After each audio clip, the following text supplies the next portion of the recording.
پر ایک صدقہ واجب ہے، ہر روز جو طلوع ہوتا ہے تو ہر جوڑ کا صدقہ.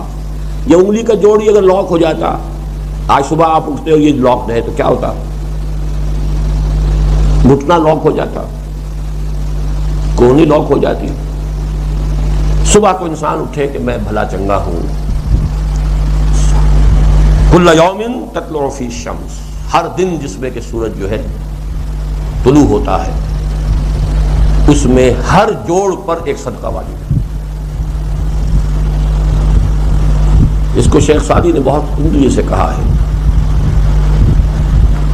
ہر سانس جب انسان کے اندر جاتا ہے موجب تقویت ہوتا ہے. آکسیجن گئی، قوت ملی، اسی کو برن کریں گے انرجی ملے گی. سانس باہر نکلتا ہے، یہ صفائی کا ذریعہ بنتا ہے، کاربن ڈائی آکسائڈ اور بہت سی چیزیں نکل گئی. بس بر ہر نفس 2 شکر واجب. بس ہر سانس پر 2 مرتبہ شکر کرنا چاہیے. ہر سانس اندر گیا موجب تقویت، باہر بنا موجب تنقیح. لہذا پس بر ہر نفس 2 شکر واجب. بس تقریباً اسی طرح کا یہ معاملہ ہے. لیکن اب یہ کیسے صدقے ہوں گے؟ اس صدقے ہی کے جیسے کہ پہلے آ چکا ہے اسی کی یہ تعریف میں ہے. تعدل بین اثنین صدقۃ، 2 آدمیوں کے درمیان عدل کراؤ، فیصلہ کرا دو عدل کے ساتھ، یہ بھی صدقہ ہے. تعین الرجل فی دابتہ فتحملہ علیہا اور ترفع لہ علیہا متاعہ صدقۃ. اور تم مدد کرو کسی انسان کی اس کی سواری کے معاملے میں کہ اسے اس پر چڑھنے میں مدد دو، یا یہ کہ اس کی کوئی چیز، اس کا سامان نیچے سے اٹھا کے پکڑا دو. اونٹ پر سوار ہو گیا ہے، اب نیچے سے سامان پکڑا رہے ہیں، یہ بھی صدقہ ہے. والکلمۃ الطیبۃ صدقۃ، ہر پاک بات جو اپنی زبان سے نکالو گے وہ صدقہ ہے. فلیقل خیرا او لیصمت، بات صحیح کرے، اچھی کہے یا خاموش رہے. ہر اچھی بات جو زبان سے نکلتی صدقہ ہے. وبکل خطوۃ تمشیھا الی الصلاۃ صدقۃ، اور ہر قدم جو وہ نماز کے لیے جاتا ہے تو اٹھاتا ہے یہ صدقہ ہے. وتمیت الاذی عن الطریق صدقۃ، اور راستے میں سے کوئی اذیت شے کو، اذیت بخش چیز کو دور کرتا ہے. کہیں روڑا پڑا ہوا ہے، کہیں کچھ اور ہے، کوئی ٹھوکر کھا جائے گا، کوئی ہو سکتا ہے کوئی اندھا گزرے، اس کے لیے کوئی مصیبت ہو جائے، اس کو اگر ہٹاتے ہوئے چلے گا یہ بھی صدقہ. یہ بھی دین کا وہی جامع تصور کے صدقہ جو ہے وہ کس کو کہتے ہیں؟ صدقہ صرف لا یعلم من بعد علم شیئا، بڑے بڑے عالم، بڑے بڑے فاضل پھر بچے بن کر رہ جاتے ہیں. دماغی صلاحیتیں معروف، گواہ جو ہے مزمحل، اس کے درمیان کتنا عرصہ ہے. میکسیمم وقت جو ملتا ہے انسان کو کام کا، ایکسیپشنل ہے لوگ، لیکن ایوریج جو ہے 30 ایئرز سے زیادہ آپ کا زندگی کا جو ہے در حقیقت، جس میں آپ اپنے کسی ارادے سے، اپنے کسی پلاننگ کے تحت، اپنے خود پیش کسی نقشہ کار کے طریقے سے کوئی کام. تو کیا زندگی بس یہی ہے؟ کیا کریشن کا کلائمیکس جو ہے وہ ذہن مانتا ہے کہ یہ پوری کائنات اس کی وسعت کا اندازہ کرے اور اس کا کلائمیکس انسان اور اس کی حقیقت یہ نہیں؟ انسان کی زندگی بہت طویل ہے. اس زندگی کے 3 حصے ہیں. آپ حیران ہوں گے، ذرا غور سے آج توجہ سے بات سنیے. 2 تو سب نے سنے ہیں، میں 3 کہہ رہا ہوں. ہماری کریشن کب ہوئی تھی؟ ازل میں، جب روحوں کی شکل میں ہمیں پیدا کر دیا گیا تھا، جن سے اللہ تعالیٰ کا وہ مکالمہ ہوا تھا، الستو بربکم قالوا بلا. میں بھی تھا، آپ بھی تھے. ہر شخص نے اللہ سے معاہدہ کیا تھا، الستو بربکم قالوا بلا. کیوں نہیں؟ شہیدنا، ہم گواہ ہیں، اے اللہ تو ہی ہمارا رب ہے، ہمارا مالک ہے. یہ معاہدہ کیا تھا کہ نہیں؟ ہم سب تھے. فرق کیا ہے؟ صرف ہماری ارواح تھی، یہ اجساد نہیں، جسم نہیں تھے، ارواح تھی. تو کریشن تو اس وقت سے ہے. ایک زندگی ہماری وہ ہے جو ہم بتا آئے. ایک زندگی یہ ہے کہ ایک جسم کے ساتھ، وہ جسم جو زمین سے بن رہا ہے، پیدا ہو رہا ہے، زمین کی غذا سے پل رہا ہے، اس کے ساتھ اس روح کو شامل کر دیا گیا. یہ ہماری حیات دنیاوی ہے. اس کے بعد وقت آئے گا، جسم واپس چلا جائے گا جہاں سے آیا تھا. منہا خلقناکم وفیہا نعیدکم ومنہا نخرجکم تارۃ اخری. اسی میں سے ہم نے تمہیں بنایا تھا، اسی میں لے جائیں گے، اسی میں سے پھر قیامت میں اٹھا کھڑا کریں گے. لیکن کیا روح بھی دفن ہو جاتی ہے؟ نہیں. تمہاری اصل حقیقت وہ اس وقت لوٹتی ہے وہاں جہاں سے وہ آئی تھی. یہ مفہوم ہے انا للہ و انا الیہ راجعون. ہماری ارواح وہاں سے آئی تھی، وہی لوٹ جائیں گی. ہمارا جسم زمین سے آیا تھا، زمین میں لوٹ جائے. یہ زمینی شے ہیں وہیں سے آئی تھی وہیں دفن ہو جائے، دفن ہو جلا دی جائے، جو بھی ہو وہی جائے۔ چیلے کھا جائیں گے پارسی کی لاش کو تو چیلے بھی تو پھر مٹی بن کر مٹی میں مل جائے، بہرحال یہی سے تم آئے یہی جاؤ گے۔ لیکن ہم در حقیقت جس شے سے عبارت ہے وہ ہمارا جسم نہیں ہے، بلکہ وہ ہے ہماری روح۔ وہ روح جو ہے وہ تو اس وقت سے ہے الستو بربکم جب ہم نے کہا تھا، اس کے بعد ہمیں یہاں بھیجا گیا اس جسم کے ساتھ، اور وہ روح واپس جائے گی۔ انا للہ و انا الیہ راجعون۔ اب اس کو آپ نے سمجھا، انسانی زندگی کا یہ تصور ہے جسے ہم تسلیم کرتے ہیں۔ بدقسمتی جیسا کہ میں نے عرض کیا، پہلے حصے کو اکثر و بیشتر کوئی جانتا نہیں، ذکر کرتا ہی نہیں۔ تو حصوں کو تو مسلمان نہ مانے گا تو مسلمان ہی نہیں، حیات دنیاوی حیات اخروی دو تو ماننے پڑیں گے، ورنہ تو مسلمان ہی نہیں بنتا۔ بہرحال اگر یہ زندگی اتنی طویل ہے تو یہ درمیان میں جو موت کا وقفہ ڈالا کیوں ڈالا؟ موت ایک زندگی کا وقفہ ہے، یعنی آگے بڑھیں گے دم لے کر، کیوں ڈالا؟ اس لیے کہ ایک حصہ تمہاری زندگی کا ایک امتحانی وقفہ بنا دیا جائے۔ خلق الموت والحیات لیبلوکم ایکم احسن عملا۔ موت اور زندگی کا یہ معاملہ اس لیے پیدا کیا تاکہ تمہیں جانچے پرکھے آزمائے کہ کون ہے تم میں سے اچھے عمل کرنے والے۔ ایک امتحانی وقفہ ہے۔ میں نے 30 برس کہے تھے نا، آپ ایک امتحان سے واقف ہیں جو 3 گھنٹے کا ہوتا ہے، 3 گھنٹے کا بچہ ہے، تو صرف فرق کیا ہے؟ وہ کوانٹیٹیو ڈفرنس ہے، کوالیٹیٹیو ڈفرنس نہیں ہے۔ 3 گھنٹے کا پرچہ اور 30 برس کا پرچہ ہے جو میں اور آپ لکھ رہے ہیں اپنے اعمال سے، اپنے افعال سے، اپنے اقوال سے، اپنی ساری سعی و جہد سے۔ 30 برس کا ایک پرچہ ہے جو ہم دے رہے ہیں۔ یہ جو خلق الموت والحیات لیبلوکم ایکم احسن عملا اور حیات انسانی کا یہ طول، علامہ اقبال کے 2 اشعار ہیں نہایت قیمتی ہیں۔ آب زر کسی شے کا نام نہیں اقبال کے ان اشعار کے لیے، وہ اس سے کہیں قیمتی شے ہو اس سے وہ لکھے جانے کے قابل ہے۔ کیا فرماتے ہیں؟ تو اسے پیمانہ امروز و فردا سے نہ ناپ، جاویداں پہ ہم دواں ہر دم جواں ہے زندگی۔ یہ کیا تم نے حساب جوڑا ہوا ہے کہ 365 دنوں کا ایک سال، اور ایک سال کے پھر 30 سال اور 40 سال اور 100 سال، یہ ہے تمہاری زندگی؟ تو اسے پیمانہ امروز و فردا سے نہ ناپ، جاویداں پہ ہم دواں ہر دم جواں ہے زندگی۔ اس کے ساتھ ہی دوسرا شعر سنانے سے پہلے جو پہلا شعر ہے، اب اس کا میں مفہوم بیان نہیں کروں گا، جو سمجھتے ہیں انہی کو یاد دلا رہا ہوں۔ برتر از اندیشہ سود و ضیاء ہے زندگی، ہے کبھی جاں اور کبھی تسلیم جاں ہے زندگی۔ وہ اسے پیمانہ امروز و فردا سے نہ ناپ، جاویداں پہ ہم دواں ہر دم جواں ہے زندگی۔ آخری شعر سنیے۔ الزم ہستی سے تو ابھرا ہے مانند حباب، اس ضیاء خانے میں تیرا امتحان ہے زندگی۔ خلق الموت والحیات لیبلوکم ایکم احسن عملا۔ امتحان کا یہ نتیجہ نکلا کرتا ہے نا۔ آپ کھڑے ہوا کرتے تھے کبھی 31 مارچ یا 1 اپریل کو رزلٹ ڈکلیئر ہوتا تھا۔ وہ ایک دن آنے والا ہے، اسی کا نام ہے ڈے آف ججمنٹ، وہ ہے یوم القیامہ۔ ڈکلیئر کیا جائے گا کون فیل ہوا کون کامیاب۔ ذالک یوم التغابن، وہ ہے ہار اور جیت کے فیصلے کا دن۔ اس روز معلوم ہوگا کون اس امتحانی زندگی میں کامیاب ہوا کون ناکام ہوا۔ کامیابی کیا ہے؟ وَإِنَّهَا لَجَنَّةٌ أَبَدًا، ہمیشہ ہمیشہ کے لیے جنت۔ اور ناکامی کیا ہے؟ أَوْ لَنَارٌ أَبَدًا، یا جہنم ہے ہمیشہ ہمیشہ کے لیے۔ ان تمام چیزوں کو جمع کیجئے، یہ کیا ہے؟ ایمان بالآخرہ، ایمان بالمعاد۔ یہ دوسرا سوال، یہ دوسرا جواب سمجھیے ان سوالات۔ تیسرا اور آخری، علم کیا ہے؟ یقیناً حواس سے جو معلومات حاصل ہوتی ہے وہ بھی درست ہے، یقیناً عقل کی ایک فیکلٹی بھی اللہ نے دی ہے۔ انسان اپنے اس ذرائع علم سے حقیقت کے قریب پہنچ جاتا ہے، لیکن یقین کی دولت محض اس عقل کے ذریعے حاصل نہیں ہوتی۔ اور اس عقل میں یہ صلاحیت تو ہے کہ خدا کو پہچان لے، یہ صلاحیت ہے کہ جان لے کہ کوئی ایک ہے جو اس کا کریٹر ہے کائنات کا، یہ صلاحیت بھی ہے کہ جان لے کہ زندگی ختم نہیں ہوگی یوں ہی، حساب کتاب ہونا چاہیے، جزا سزا ملنی چاہیے، ورنہ خیر اور شر کا تصور غلط ہو جائے گا۔ There will be no basis for morality۔ یہ کانٹ جن کا بھی انہوں نے نام سنا ہے ان کو بھی عرض کر رہا ہوں کہ کانٹ نے ایک کتاب لکھی تھی The Critique of Pure Reason، اور اس میں اس نے ثابت کر دیا کہ کسی منطقی دلیل سے خدا کا وجود ثابت نہیں ہو سکتا۔ ایک تحریکہ مچ گیا پورے یورپ میں۔ اس وقت تک ابھی یہ جو الحاد ہے یہ اتنا نہیں تھا، عیسائیت تھی۔ خدا کا انکار کے معنی کیا ہے؟ بغاوت عیسائیت سے۔ اب یہ بھی ہو سکتا ہے کہ اس بغاوت سے خوف زدہ ہو کر کتاب لکھی ہو، یہ اللہ جانے۔ سقراط کا سکہ سا جو ارادہ ہے، قوت ارادی، وہ ہر ایک کو تو نہیں ملتا۔ سقراط نے تو اپنے علم کے اور اس کے بیان کرنے کے مقابلے میں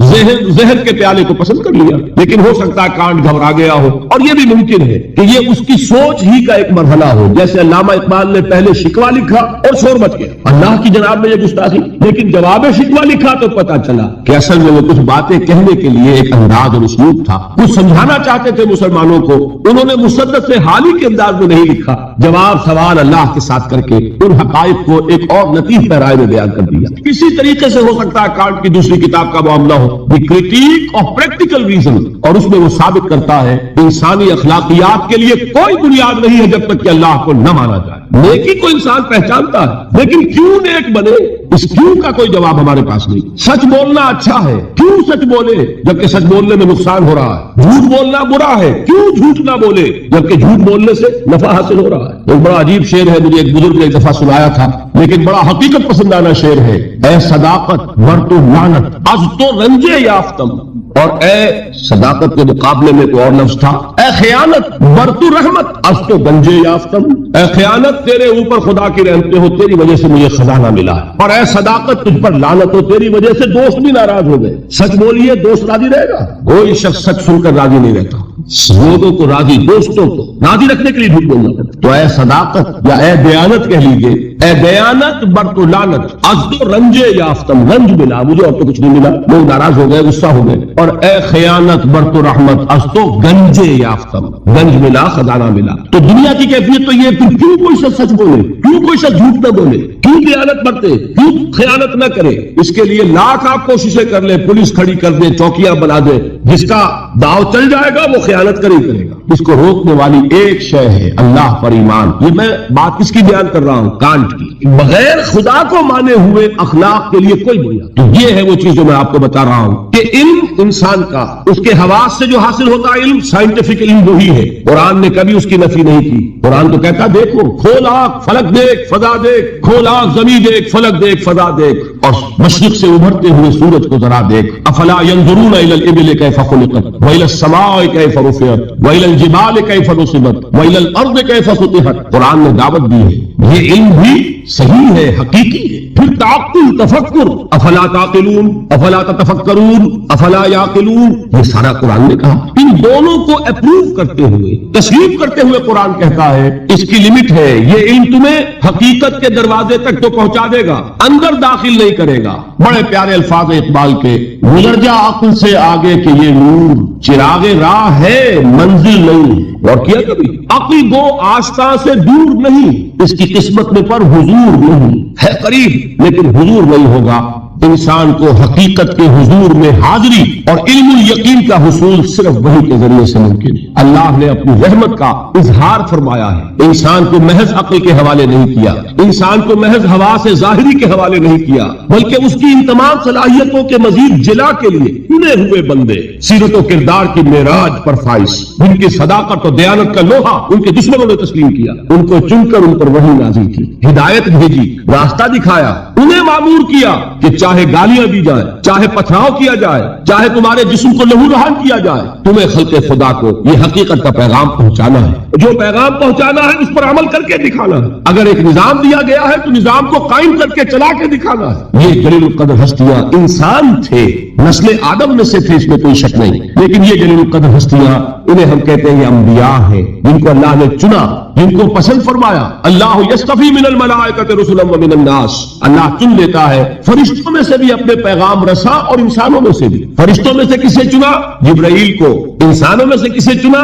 محمد کو صلی اللہ علیہ وسلم۔ وہی اللہ سے لی جبرائیل نے، پہنچائی محمد کو صلی اللہ علیہ وسلم۔ وہی محمد نے لی جبرائیل سے صلی اللہ علیہ وسلم وعلیہ الصلوۃ والسلام، اور پہنچائی انسانوں۔ یہ دو لنکس ہے اس نبوت و رسالت کی، رسول ملک فرشتہ، رسول بشر نبی یا رسول۔ ان دونوں لنکس سے وہی منتقل ہوئی کس سے؟ اللہ سے۔ اللہ کی وحی ہے، جبرائیل کی وحی نہیں ہے۔ جبرائیل ذریعہ ہے، محمد ذریعہ ہے، محمد کا ذہن ان کی عقل، ان کا فکر منبع وحی نہیں ہے، وہ ریسیپینٹ ہیں، وصول کرنے والے ہیں۔ یہ اللہ کی ہدایت ہے، اللہ سے خلق تک پہنچی ہے۔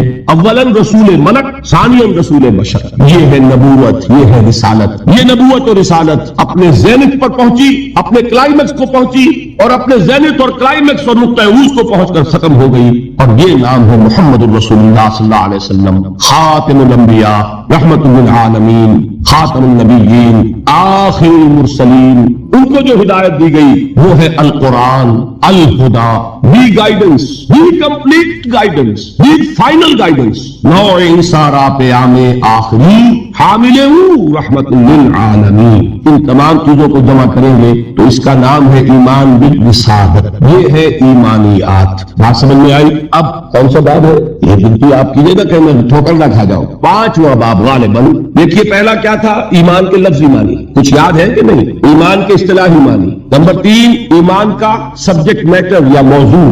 نمبر 4 ایمانیات کی تفصیل، اور ان کو ہم نے گروپ کیا 3 ایمانیات میں، ایمانیات ثلاثہ، توحید یا ایمان باللہ، معاد یا ایمان بالآخرہ، اور ایمان بالرسالت۔ تو پانچواں باب ہے ان ایمانیات ثلاثہ کی ریلیٹو امپورٹنس، ایک دوسرے کے نسبت سے اہمیت کیا ہے۔ بات یہ جان لیجئے یہ تینوں ایمان ایک ایک اعتبار سے اہم ترین ہے اپنی جگہ پر، اصولی اعتبار سے، علمی اعتبار سے، نظری اعتبار سے اہم ترین ایمان کون سا ہے؟ ایمان باللہ۔ بلکہ یوں کہا جا سکتا ہے جیسے آپ کہتے ہیں کہ ہاتھی کے پاؤں میں سب کے پاؤں، ایمان باللہ میں سارے ایمان موجود ہیں۔ یہی وجہ ہے کہ ایمان مجمل یاد ہے؟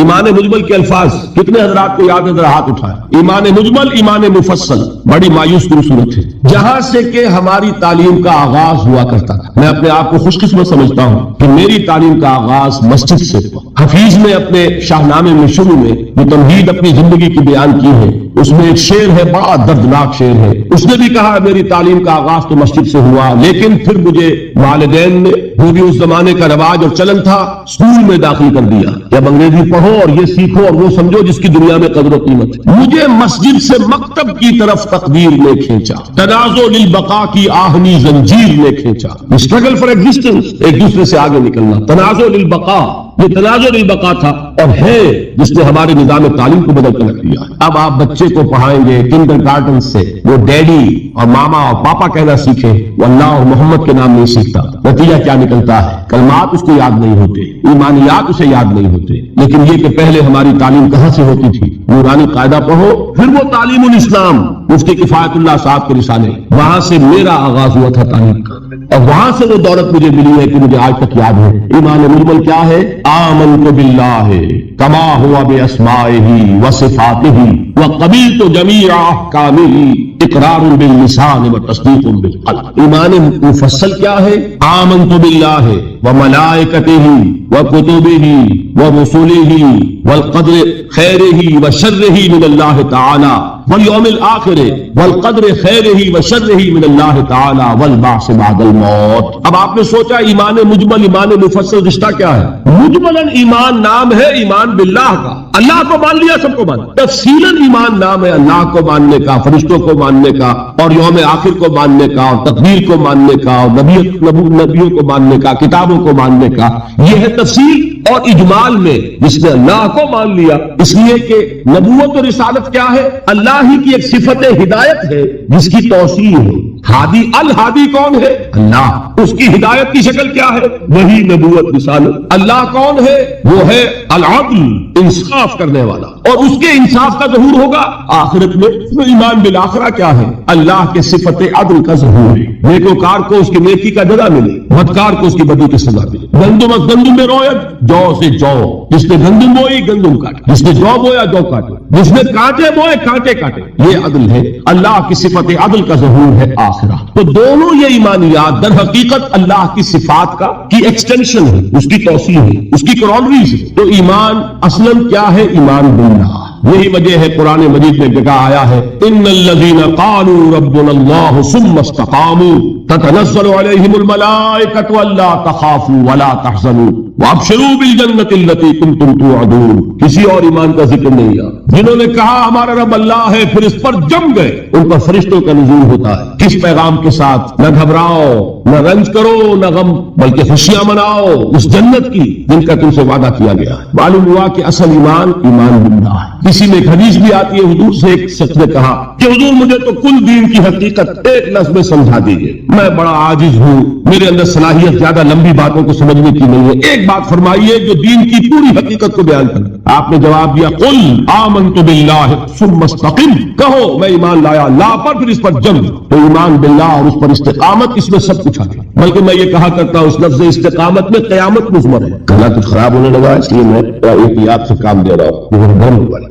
اب آئیے حقیقت کے اعتبار سے میں نے عرض کیا، نظری اعتبار سے، علمی اعتبار سے، اصولی اعتبار سے اہم ترین ایمان کون سا ہے؟ ایمان باللہ.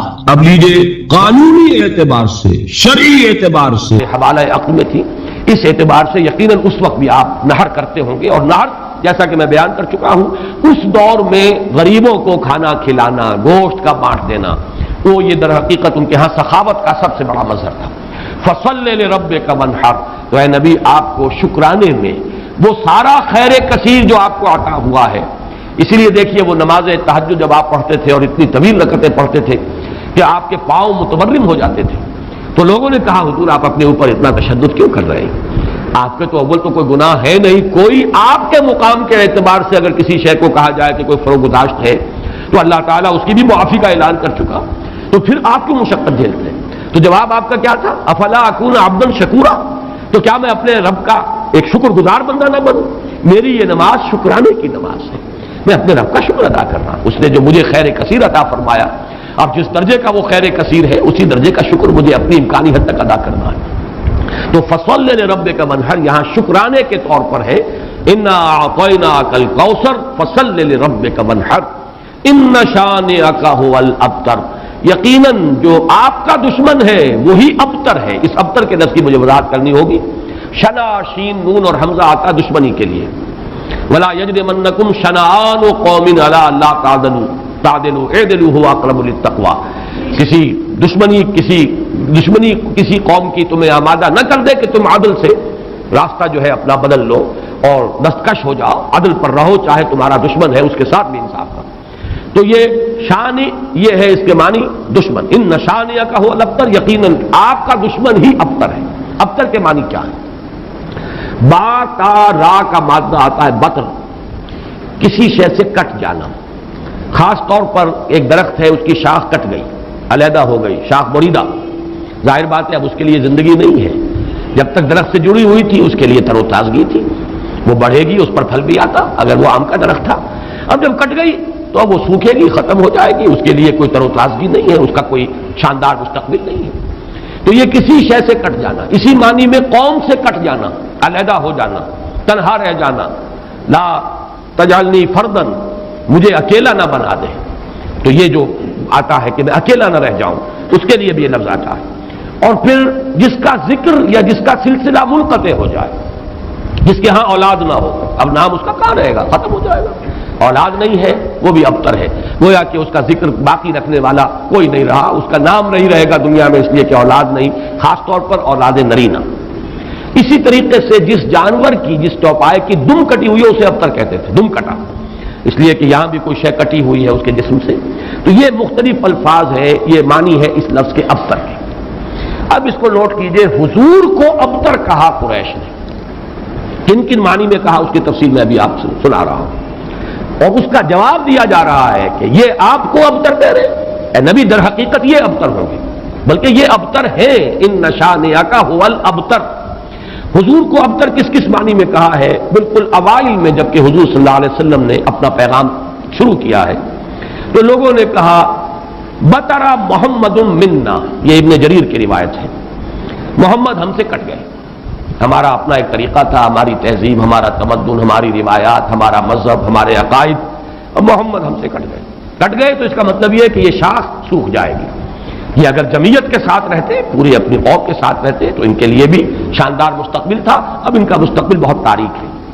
یہ بالکل ایسی بات ہے جیسے واصل بن عطا یہ شاگردوں میں سے تھا حضرت حسن بصری رحمۃ اللہ علیہ کے، وہ تابعین میں سے ہیں، ان کا شاگرد اور بڑا ذہین شاگرد، لیکن اس نے مسئلہ تقدیر پر، جبر و قدر پر بحثیں شروع کی، تو جب اس طرح کی باتیں اس نے کہی کہ جو اہل سنت کے شایان شان نہیں، تو پھر حضرت حسن بصری نے اسے اپنے درس سے نکال دیا اور کہا کہ اعتزل عنا، یہ ہم سے علیحدہ ہو گیا، اب اس کا راستہ علیحدہ ہے، اس کا ہم سے کوئی تعلق نہیں۔ اسی اعتزل عنا سے اعتزال کا مذہب بنا ہے، اور معتزلہ کہلاتے علیحدہ ہو جانے والے لوگ۔